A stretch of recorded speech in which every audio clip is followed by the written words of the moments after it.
We're good. All right. Welcome.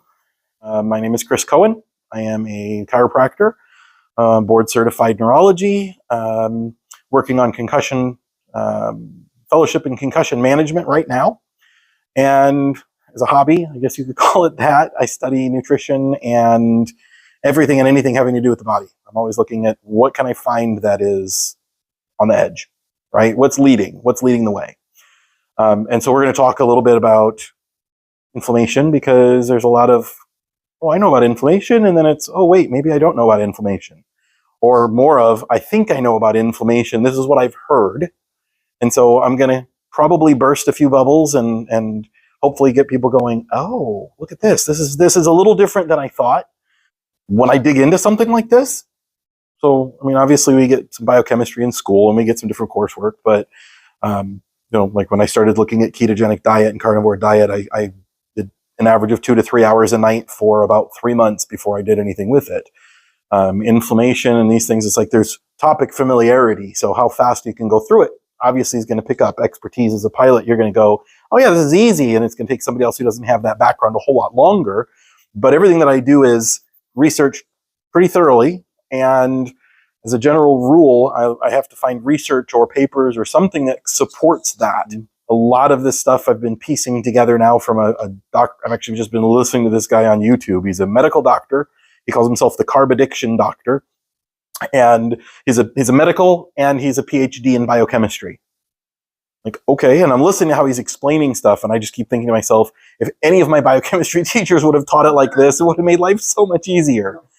Because he's clinical. It's 100% like, forget all the complexities. This is as simple as it can be, and it just makes sense, and so I love it.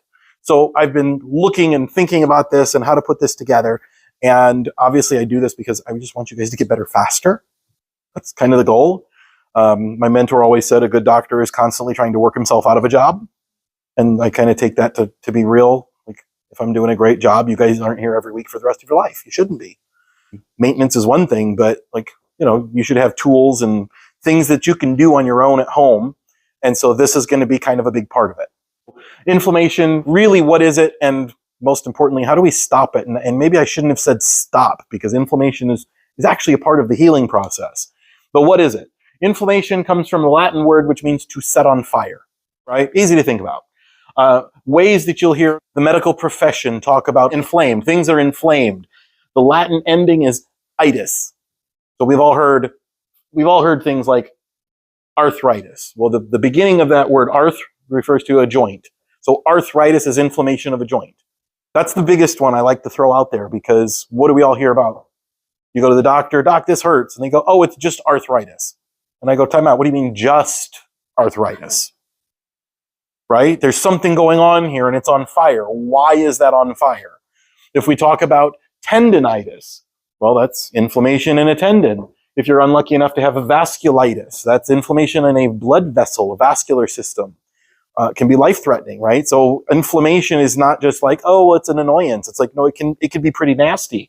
Anybody ever heard of encephalitis? You don't want to. It's inflammation in your brain, and that kills people. So people say, oh, but it's just arthritis. It's just inflammation. Well, time out. That's anything from a nuisance at times to it can kill you. And so we want to be aware of that. Inflammation really is, and then when we talk about like, okay, well, what does that really mean? If something's on fire, well, it's defined in these Latin terms, and then they've realized they didn't have, this one was added, number 5 was added, actually not that long ago. So inflammation is made up of, like, how do you know you have something that's inflamed? There's redness, there's pain, there's heat, there's swelling or edema, and there's some kind of loss of function. And it could be any kind of combination. People say, well, but this doesn't hurt. Swelling. Something's swollen. Yep, just another word. It's a fancy way, right? But those are the things that you have. So the challenge becomes when we start looking at, well, if this is what inflammation is, these are the signs of inflammation, then we start looking at, well, really a couple of things. Like, how does it get there? And then what kind of things make sense to stop it? And that's kind of a big deal, okay? When we start dealing with, do you guys know the difference between something that's termed acute versus chronic? When does something go from an acute They have different subcategories. You can say, oh, there's an acute problem, there's a subacute problem, and then there's a chronic problem. Technically, if you want to be strictest to the definition, a chronic problem means it's been there for more than 12 weeks. Any problem that's been there more than 12 weeks is categorized as chronic, right? And then everything else, and there's acute and subacute, and there's different stages and different parts of this inflammatory process happening. And like I said, inflammation isn't automatically a bad thing. Everybody just goes, oh, but inflammation is terrible. It's like, time out. Inflammation is part of how the body heals. So we kind of need a little bit of it, but what we don't want is for it to be out of control. That's a big deal. When it's chronic, meaning it just doesn't ever shut off like it's supposed to, right? Then you end up with longer term problems, cardiovascular, different bone musculoskeletal problems. They call them chronic inflammatory diseases. Well, what does that mean? Irritable bowel, Crohn's, heart disease, diabetes, right? If you think about like what's diabetes, it's the pancreas. Well, when your pancreas starts to shut down because it's been just worked literally to death, then you become a diabetic, and in that process, your pancreas is going to be inflamed. If it's severe enough that it's something beyond diabetes, they might tell you have pancreatitis, inflammation of the pancreas. Oh, that's painful. I know a few people that have had pancreatitis. It is nasty painful. So we look at these things and say, well, okay, is this really a big deal? Diabetes, metabolic disorders, cancer? And there's tons and tons of research out really in the last decade, maybe 20 years, on the relationship of chronic low grade, and I say low grade, it's not huge inflammation, little amounts of inflammation prolonged over a long period of time. That's heart disease. That's cancer, right? Heart disease is a nasty one. And the more I'm studying, it's like, wow, this is crazy, the stuff we should be looking at. And most doctors don't even touch it. And I guess part of it is if you don't even know what to look for, of course you're not going to touch it. And a lot of this stuff changes constantly. So it's like you go, well, okay, what's the newest thing there? What's the most recent research and what are we seeing? And so we'll talk a little bit about that. But does that kind of make sense? What causes inflammation? Only three things. Three categories, I should say, right? In the chiropractic world, they talk about spinal misalignments. There's a fancy word for that. They use the word subluxation. It basically means your spine is misaligned and it's interfering with your system. And they talk about thoughts, traumas, and toxins is how it's kind of described, right? It was just kind of an easy way to remember it. But as it turns out, the research catches up from this being a 100-year-old thought process or philosophy. The research has kind of caught up. And it's like, well, yeah, okay, inflammation. Let's see, I have a trauma. So I have some sort of a physical injury, whether that's I got hit by a car or was just in a car crash or I misstepped and rolled my ankle and now I have this response of the body, right? Sprained a wrist, whatever it is. Those are traumatic events. Sometimes they're big, sometimes not as big, but it happens over and over again, right? Everybody's heard of carpal tunnel. Toxic stuff. So we talk about toxins being chemical insult, right? And I use the term toxin. I use that word with a little reservation because people kind of throw out toxin as if we need a detox. And there's a lot of money in more or less garbage out there that's sold that's detox. There's good ways of cleansing out the system and helping the natural detoxification centers of the body. So there's a lot out there, and I don't think most of it is really as good or accomplishing what they believe it's accomplishing. But when I'm talking about toxins, we're talking about, was I exposed to smoke? And it doesn't necessarily mean cigarette smoke, right? We had the wildfires for a couple of years, and you couldn't hardly step outside. You're looking at things like alcohol, chemical exposures. Looking if you go to work, if you're in jet fuel. And then you have stuff that's internally generated. Like if you work out really hard, what happens to the muscle? It gets sore. What's in the muscle that everybody talks about when it's really, really sore? Lactic acid. Lactic acid is a metabolic waste. Dietary things that we do to ourselves also create chemical processes. And I'm listening more and more. It's like, I'm going to change some of my recommendations for people. Doing some more precision work with dietary stuff. Learning about how the little too much focus on one area and we get some nitrogen in the system that turns into ammonia or gets converted through ammonia and the body goes very, very quickly. Don't like that. Get it out of the system, convert it away as quickly as possible because obviously you can't have ammonia floating around in your bloodstream. It's an intermediary step to clear excess nitrogen. And then the last one is stressors. And this one is the most fascinating because it's easy to understand. You had a trauma, you have an injury, you have an inflammation, associated with that injury. The chemical one isn't that hard. The mental ones are very specific because what we know now, and I say now because when you look at neuroscience, when you study the brain and the nervous system, we've learned more about the human nervous system in the last 20 years than we have in all of recorded history. Well, we've got things now that we never had before. The MRI is only there's pieces of it, but it's like, yeah, you can do that now. You can see a brain without cutting the guy's head open. PET scans and CTs and MRIs and functional imaging. And one of my classes, we just went through a list of about a dozen different ways of imaging the brain or assessing the brain, EEG and QEEG and functional MRI. And there's all these different cool things. But what we know right now is that when you think cortex, cerebellum, motor control, and coordination of parts of the body, there are as many or more connections from our executive thought process to the cerebellum than there are from the body. We've probably all known somebody who walked around all day long like somebody just, peed in their Cheerios and kicked the cat and, shot their dog, and they're wandering around and they're just mad at life and they seem to always be in pain. Look at that. And then, people that, and it doesn't even matter what happens to them, they're smiling anyway. Life's just good. It's like, hey, this is happy. And it's not to say that those people are going to be pain-free necessarily, but the quality of life certainly does because your brain reacts and responds to what's going on both externally and internally.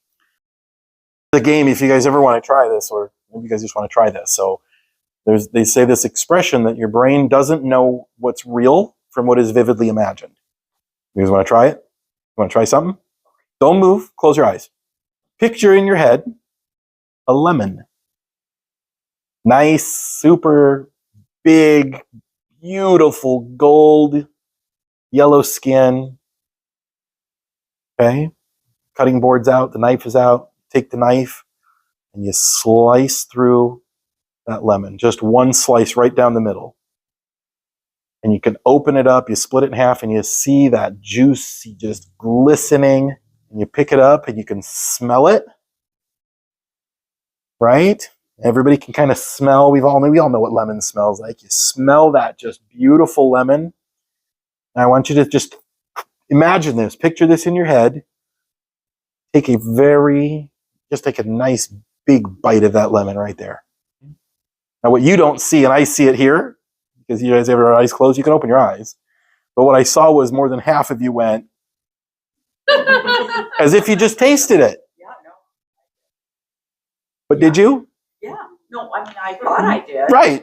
And your brain gave you that, I know what that tastes like. I know this is sour, and you taste it, and your mouth's watering.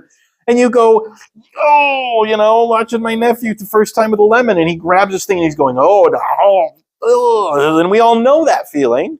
And your brain just reimagined it and recreated that on your taste buds in your mind where you went, oh, this is hard, it's so sour. And there's literally no lemons here. You guys see this. But everybody kind of tastes it. And that's the power of that connection between brain, body, sensation. What do we see? What do we think we see? What do we taste? It's all a matter of how that comes into our system for processing and can we use it. And so we realize that can be a really good thing. That can be a really bad thing. There's no rule one way or the other. The brain simply goes, oh, I got it. I know what's going on here. We can deal with this. And you kind of get to dictate. Good day, bad day. Sour lemon, I love lemon. Ooh, this is sweet. It's not. Am I going to be happy or am I going to be, where am I at? Right? And so those are the things that we look at and we go, man, it does shift the body pretty drastically. And there's multiple pathways, like we just did the lemon one, right? And that's just kind of a funny game. But if you are anxious, for example, and your breathing is, we get this shallow, shorter breath. Well, just in the shallow, shorter breath, you're changing your body's pH really rapidly because blowing off excess carbon dioxide versus holding excess carbon dioxide changes your blood pH very, very quickly. As that shifts, your calcium metabolism has to go very, very rapidly in order to buffer the blood if it's becoming too acidic. Like there's all these different things that you have far more control over that can be based simply on what's my mood today. And so when we look at inflammation, I don't discount that. We talk about a placebo being, well, but this didn't really help this person. It was just a placebo. If the person feels better, isn't that one of the goals? I don't care if it's a placebo or not. If it actually worked and the person walks away going, oh my gosh, I feel better. Fantastic. We'll take it. It's not the only measurable, right? It's not the only thing. But if a person perceives that they're feeling better and then they're feeling better, why would I want to take that away from them? When we look at it, these are all different parts of inflammation. There are so many of these things that deal with inflammation, where it comes from, where it's mediated. You don't have to know any of it. But being aware, liver, hypothalamus. I'm literally on a class today, and the precursor to the actual course is what's called a flipped classroom, and we had to read like 15 or 18 studies. And I just finished my batch of studies to get ready for my next level class. And one of the sections was on inflammation in the brain and the autonomic nervous system.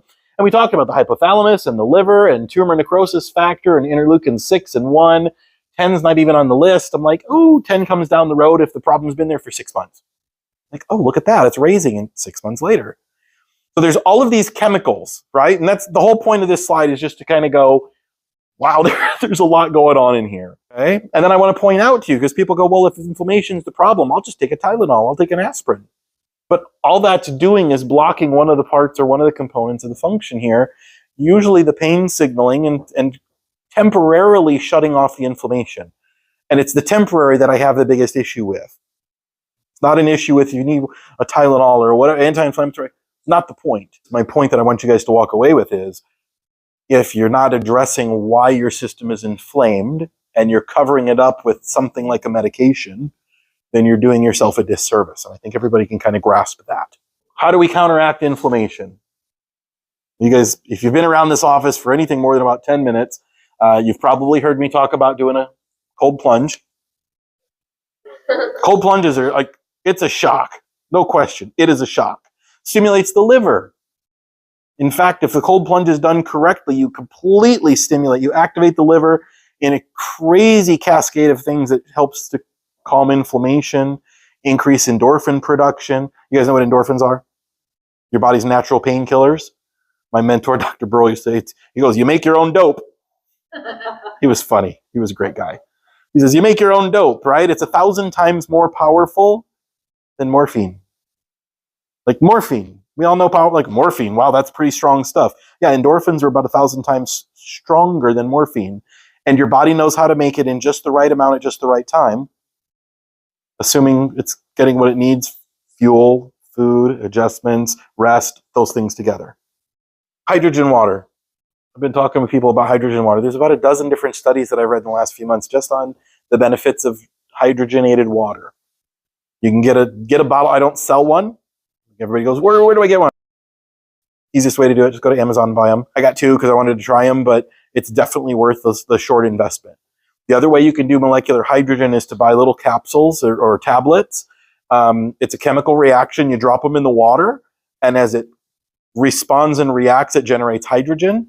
They were kind of a pain in the rear end is what it looked like to me. And then the last one, the last one on this slide that I wanted to bring up. And we're going to talk about this in the next couple of slides. So the idea here is, we know that things like, what we think about, we know that our traumatic things, we know that our toxics, right? These are the things that increase inflammation.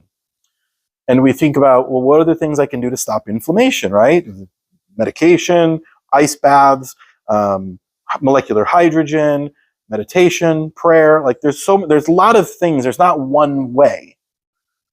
But the underlying challenge that I'm seeing over and over again in practice is that we're doing things that are pro-inflammation. So remember, inflammation means on fire. We keep asking ourselves about, do I need this fish oil, and I need the hydrogen, and I need all of these things because I'm trying to, dump water on top of my fire. Right? I'm trying to calm the fire down.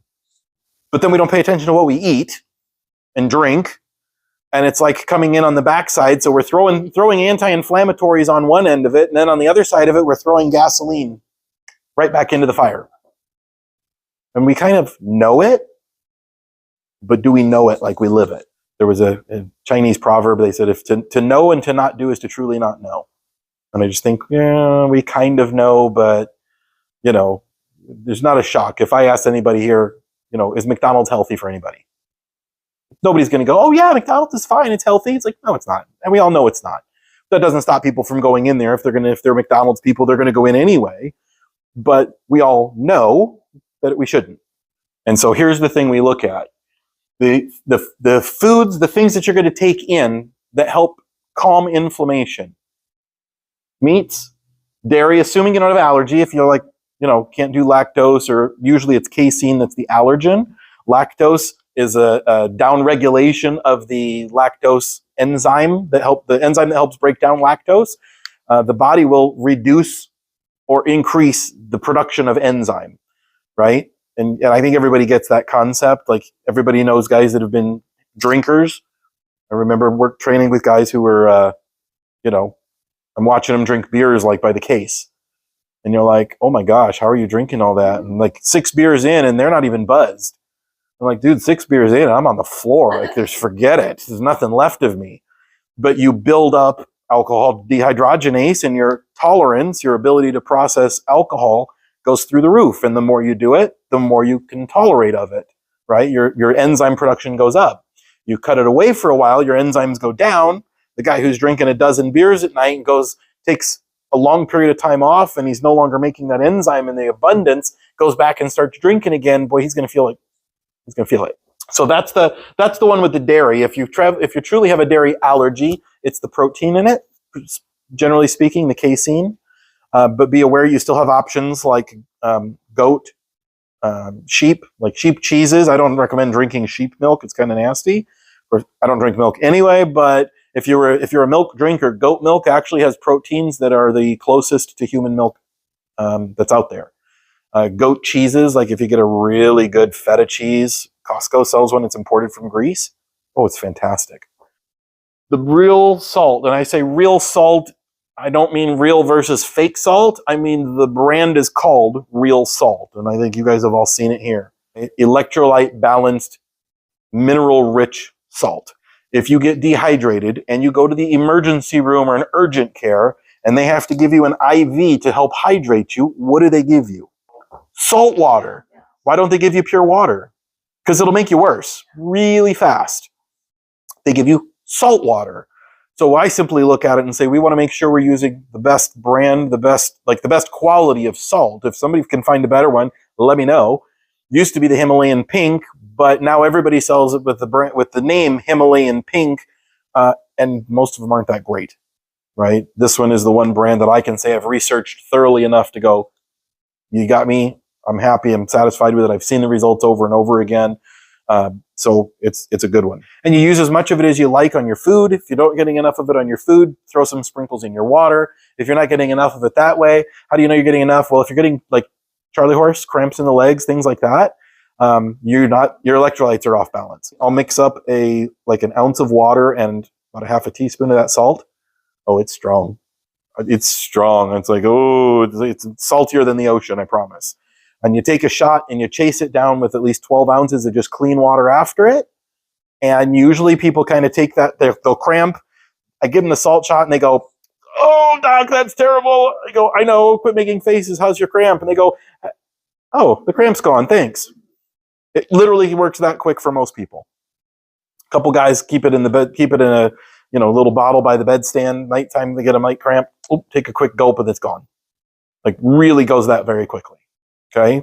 And that all said, if you're not drinking enough water, you can't, salt doesn't make up for actually drinking water. Most veggies are fine. Not every vegetable is clean and good for every person. Okay. If you're unsure, I don't recommend going out and paying a lot of money for an expensive food allergy test. You're better off to do an elimination. You eliminate down to the most basic of foods that are non-allergenic, right? Beef, chicken, fish. If you're really not sure, cut it all the way down to just beef. And your diet could be the version of the carnivore diet that is beef, salt, and water. They call it the lion diet. Incidentally, the lion diet works phenomenal for anxiety, depression. A lot of autoimmune problems respond beautifully well to being on a strictest. But yeah, that's strict. That's not easy. So for most people, what I say is, if you're going to go that strict with it, give yourself a time frame. I'm going to go for a month. And then you start reintroducing foods one at a time so that you can see. Probably the biggest shocker for me in doing this way with patients is I had a gal who had really nasty, like she had eczema on her skin. And she went to the lion diet, and in 2 weeks her skin cleared up. Like, cleared up. She came in the door and I was like, wow, you're glowing. Like, your skin looks fantastic. And then one night she decided to have a cucumber.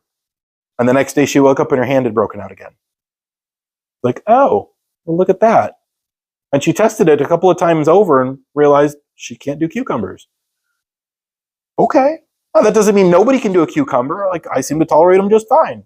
But you wouldn't know that unless you've cut out everything to be able to say, okay, I have zero. They actually talk about certain plants have what they call anti-nutrients. It's a plant's protective defense capability that they try and deter being eaten. And the only thing they can do is chemical because they can't move, right? I mean, you got a lion chasing a gazelle. The gazelle's running. Plant doesn't get to run. So they developed some of them developed these anti-nutrients, these toxic things in them that discourages them from being eaten. Some people have a response to some people have a response to others. There's guys out there, as a medical doctor I follow, who does a whole lecture called Plants Are Trying to Kill You, and he is 100% opposed to eating of any plant whatsoever. I think we could probably find a little more moderated ground than that and say, cut them out for a while, see how you do. And then start reintroducing, and you'd be surprised the things that you find, and you go, wow, I didn't know I had a problem with this. Then you'll know what things you go, well, maybe I shouldn't be eating so much of that one, and cut it out of there. Other vegetables, fine, have at them. Okay? So which vegetables do you want to avoid? Well, the first rule is the closer you can eat it to the way it came out of the ground, the better it's going to be. The more you've chopped, pulverized, pureed, cooked, added sugars and whatever else to it, the worse it's going to be for you. I mean, if you're cutting it up, that's one thing. But when you're making purees and stuff, you run the risk of changing the chemical makeup with heat, with that kind of thing, and friction that's going to enhance certain chemicals, bring out some sugars, things like that maybe we necessarily don't want. Small fry at the end of the day, like really that's the small potato, so to speak, right? Most vegetables, you're going to be fine. Avoiding the big ones are, these are the things that are pro-inflammatory, right? The things that are going to gasoline on the fire. Grains. Almost every grain. I don't care if it's steel-cut oats and if it's this or it's that other, I don't care. Most of them are. And part of it has to do with the way we've processed food in this country specifically. I've gone to Europe and Israel a couple of times, and friends that can't touch anything with gluten in it here can go there and eat gluten and breads and no problem whatsoever. So I know part of it is what we've done to our crops, right? And it was done for the sake of making them more drought resistant, more pest resistant, being able to grow a higher concentration of plant per square area, like that kind of a thing. And in doing so, they've enhanced the plant's natural defenses. And that's part of what irritates people's gut with gluten sensitivity and, gut problems that way. These become big ones. So seed oils is all about the processing. It's the chemical makeup of them. So what am I talking about? Seed oil. The biggest one probably out there today is canola oil. Don't touch. It's awful for you, right? It's pure inflammation. When you're looking at cooking, people want to do a lot of frying in olive oil. And I say just be really careful because it's not heat resistant. It's not the highest heat resistant. Saturated fats are heat resistant to a much higher degree than unsaturated. Olive oil being an unsaturated, right? Monounsaturated fat, if I'm not mistaken. And that means it will heat to a certain point, and then when you go beyond that point, you're breaking bonds in it, and it becomes very, very unhealthy very, very quickly. And I love olive oil, so I'm not saying that big people should eat olive oil, but you can't heat it too high. Coconut oil, much higher fat It's saturated. You can heat it much higher. Avocado oil does just fine. Beef tallow, rendered beef fat down into the oil, saturated fat, high heat tolerance. And so those are the seed oils. I didn't mention rice. I figure that one's kind of a self-explanatory with the grains. Potatoes, it's heavily modified and a lot of sugar. I know. Everybody goes, but my French fries. And I go, I know. We've all got choices, right? And then you've got fruit and, of course, alcohol. Now, we're all adults. If you're going to go home and have a glass of wine, have a glass of wine. Like, you're an adult. Do what you want. But if we're looking at trying to combat the inflammation, then maybe it becomes, well, maybe I'm going to save my wine glasses for a special occasion or Friday night or, just be mindful. The more you do these things, the more inflammation is going to continue to grow. Fruit's a big one. I ask people all the time, how's your fruit and vegetable intake? Oh, I love my fruits. Well, I didn't list sugar up there as inflammatory, right? Because I figured that's so obvious, I shouldn't have to list it. But I put this one in there, and everybody goes, but Doc, it's natural sugar, right? Isn't that the argument for sugar? But fruit is natural sugar. And I go, okay, sucrose is table sugar. And everybody would say, oh yeah, table sugar, avoid it, it's bad for you, it's inflammation, it's fat, it's all these things that aren't good for us. And everybody would recognize, I don't think anybody would argue with me that sucrose, table sugar, has some form of health benefit outside of it. It just tastes good, right? But what is sucrose? Sucrose is made up of two molecules. One is glucose, the other one is fructose. What's fructose? Fruit sugar. High fructose corn syrup just means it's got a lot of fructose in the corn syrup. Fructose is specifically fruit sugar. Turns out, when you look at the research, fructose does liver damage. Now, I'm not saying if you eat think about how we used to eat. You go back 200 years. How many people in the Pacific Northwest would be eating a banana on a daily basis 200 years ago?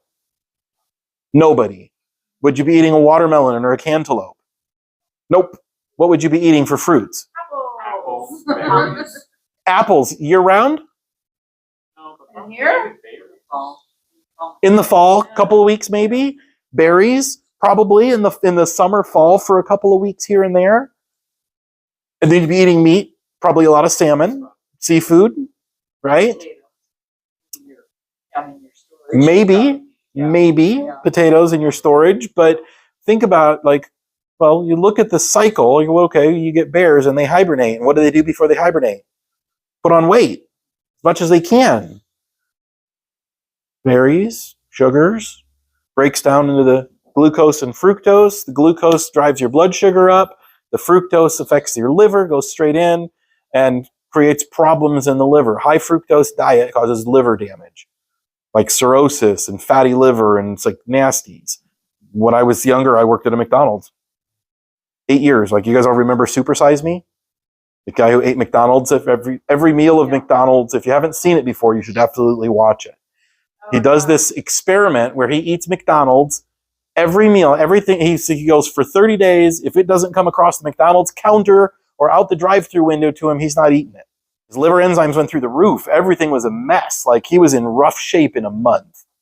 Well, I ate McDonald's a lot because I worked there for a long time. Years. I'm talking twice a day, 5 days a week for about 5 years. I ate McDonald's. And when I was in my mid-20s, the doctor looks at my blood work and goes, were you a heavy drinker in college? I'm like, no, I don't tolerate alcohol very well at all. Why? And he says, your liver is damaged. I went, oh crap, that's not good. He's like, your liver looks like a heavy drinker. Well, guess what? It was the sugar, fructose, that gets the liver specifically. So I caution people, if you're going to have fruit, be really careful. If you're trying to lose weight, which a lot of people are, just cut the fruit out completely. If you're dealing with, people deal with candida, like yeast infections or, that kind of thing, guess what those things live on? Sugar. So if you want to get it out of your system, fungal infections, you see fungal infections in the toes where it's literally coming out of their system. And it's like, oh, I don't know, I can't seem to get it to go away. I'm like, well, cut out all your sugar. People say, oh, but I cut out all my sugar. I say, you still eat fruit? Well, yeah, I love my fruit. I'm like, of course you do. It's sugar. So you might have to cut sugar. You might have to cut fruit for a while. And at the end of the day, well, so what? You'll survive. You'd be shocked. Like, it's not that big a deal, really. We make a big deal out of it in our heads because we want to justify continuing to eat it. And as soon as we let go of that, it's like, oh, all right, I just need to do what I need to do to get to the goals that I want, whether it be weight loss, pain relief, any of those inflammatory signs that I want down. Guess what? Do it. It works. It's beautiful. It works beautifully. Just because I get feedback on this one probably the most is the fruit. When I say avoid sugar and people say, I can't give up my fruit, right? So the fruits that I'm going to tell you, go for it. Limes, avocado. Technically an avocado is a fruit. Have at them. Loads and loads of saturated fat. Phenomenal healthy fat. Good for the body, right? Limes, lemons, the avocados. And then you see how really after that, they start to rise pretty fast. Right? It's like, wow, grapes, bananas, like that's just crazy. And of course, this is an average because a banana that's a little more on the green side it doesn't have as much sugar in it as a really, really ripe banana. That's why you make banana bread out of a really ripe banana, not out of a green one, because it won't taste good. This is just furthering that whole, like, do I really want to mess with the fruit or do I need to cut it out? Questions. The carrots are probably one of the more, as far as the vegetables go, when I said most vegetables are fine, right? Most vegetables are okay. Potatoes, sweet potatoes, yams, carrots. They're the beets. They're the higher sugar of the vegetables. Most corn. So there's two parts with corn. One is a lot of the starch, a lot of the cellulose, the plant wall of corn. You can't even digest it; just irritates the system. And then the other part of it is most corn, like most soybean, is genetically modified. It's really getting harder and harder to find stuff that's not genetically modified. When you look at the dietary types, there was, years ago, it was the Atkins diet and the South Beach diet. And then we know the Mediterranean diet, and we know, ketogenic, there's paleo, there's carnivore. The thing that all of the better ones there have in common is that they're all low carbohydrate, and the general rule is the less carbs, really the better. When you get into some of the other chemistry that we know, so like especially some of the hormone function, you have only one hormone that lowers blood sugar, but you have 5 that raise it. So this idea of, well, but I need carbs. No, you don't. But I need the complex carbs for energy. Like, no, you don't. Your body can burn fat for fuel. That's what ketosis is burning fats for fuel sources, right? And so the challenge of that ketosis, fat burning versus a glycogen-based pathway, and glycogen is just a fancy way of saying sugar, you can't be in both at the same time. It's one or the other. So if you're consuming sugars, you're in that mode and you're not burning fat. And if you're not burning fat, you're storing it. And so we say, well, why would I want to be burning sugar and storing fat? I don't need that. And so the argument of I have to have carbohydrates really kind of goes out the window pretty quickly. Your body can make glucose. When we talk about blood sugar, your brain requires a very specific range of blood sugar. Your liver, like all these things happen. They need a blood sugar range to be in a normal. Gluconeogenesis is the fancy way of saying I'm going to turn something that's not sugar into sugar in my body. My liver does that. I can't store sugar and I can't store protein. It gets converted into the fats.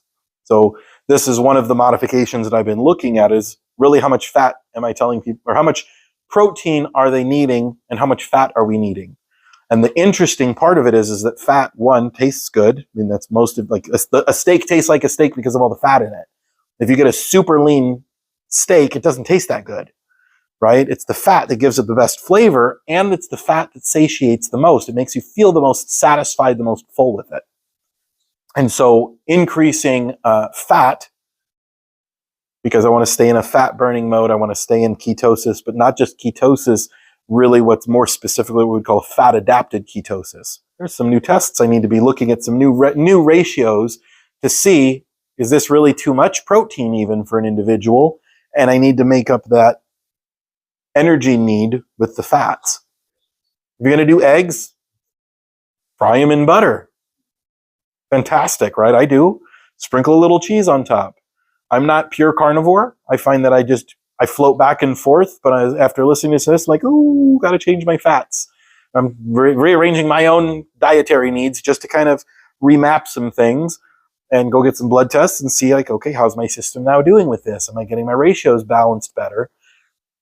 And that's something that there's no, like the one guy I'm watching right now, he says there's really no fixed number. You can't tell somebody exactly how much protein they need. He says, but you can test for it. So I'm looking at those things. So the question is, banana, the carrot, the almonds, I would end up going with like the whey protein is perfectly fine. Throw in, like, I would use a heavy cream if you're not lactose or dairy intolerant. Like, throw in either some heavy cream or some half and half. If you want it cold, throw in some ice cubes, right? The things that you're getting out of the carrot, the almond, and the banana is minimal. I mean, it's the sugar from the banana probably more than anything. A little potassium, but here's the irony when you start looking at, especially like the meat-based diets, like the carnivore especially, there's no deficiency in B vitamins. There's no deficiency in those things happening as long as you're keeping your electrolytes in, the salts, everything else you'll do just fine with. And like I said, I'm not advocating that somebody should be carnivore forever, but it certainly is something to say. That's the ultimate of elimination. I've eliminated every possible food allergen and I've got just that. And then you start reintroducing. My breakfast most mornings of the week is anywhere between 4 and 6 eggs, fried in butter, covered in cheese. And I like hot sauce, so I put hot sauce on top. If that changes, most of the time it's a half a cup of cottage cheese. Or, like on a weekend, I'll fry myself up. I make my own beef bacon, and I'll fry up 2 pounds of bacon, and that's breakfast and lunch. Just chomping on the nice fatty bacon, and it's belly, so it's really nice and fatty. And that's really the shift of my diet has become most of those things, most of those smoothies and protein shakes, and I gotta load up for all of the nutrients. It's like, just because you can find iron in spinach doesn't mean you're absorbing it. So there's all those questions, and I'm not saying you don't absorb any of it. I think we don't really have any idea how much you absorb out of that. But I know if you eat a steak, the iron is extremely bioavailable. What we should have been telling people for years is not, don't salt your food. What we should have been looking at is, 1, why is the blood pressure up? That's the first thing. 2 is, if you're worried about the extra, when the doctors say avoid salt, what they really should be is more specific and say, avoid excess sodium. Because if you look at a can, like I cook and you open up a can of tomato sauce, and I switched over to buying no sodium tomato sauce. But the regular tomato sauce, and you read the sodium in it, it's like 3 days worth in a single can. So it's like, well, I'm taking my electrolytes that are supposed to have some, ratio of this to that, and I throw this much more sodium in. Well, yeah, no kidding, I'm going to have a problem. And then you add into it all the inflammatory things that we eat, and then we go, oh, but salt's the problem. It's like, no. It's all of the rest of the crap that we've been eating is the problem. It's the fact that we don't ice bath, we don't go for a walk, we don't breathe, those kinds of things. If you're eating the right things, the potato chip company, their advertisement forever was, you can't eat just one, or you can't stop eating them, or something like that. They weren't kidding. They were chemically manipulating your brain so that you couldn't stop eating them. When you sit down and eat a really nice fatty steak, you hit the point where your brain goes, don't put any more in, I'm done. I'm done. And it's really hard to get past that. It is not hard to get past the carbohydrate, because your brain just goes, ooh, that was good. Just, there's all kinds of chemistry as to why that hits, the dopamine centers, those pleasure pathways, addiction centers, but they basically have engineered the food to bypass those things. When you're eating real food, you're using real salt, you're going to go, suddenly things like I love salt on my meat, I love salt on my eggs, I salt a steak, and people go, oh my gosh, I'm like, if you don't get this one, it's mine. Yeah. And I eat it, and when you get to the point where your system goes, I've got enough salt, all of a sudden you take a bite and you go, oh, I think I oversalted this. Maybe you did, maybe you really didn't, and your body simply went, I got enough of what I need, I can stop there. When I'm making a salt shot for somebody, I put in a good half a teaspoon in an ounce of water. I'm intentionally trying to bang and saturate their system with it. When you're just using it at home, like I never do salt shots at home. Never, because I use the salt as heavily as I choose to. You go, ooh, that tastes good, perfect. That's not salty enough. Put some more salt on it. When you cleanse your system of all of the inflammatory crap that confuses the brain, you'll start, and you have to pay attention to it.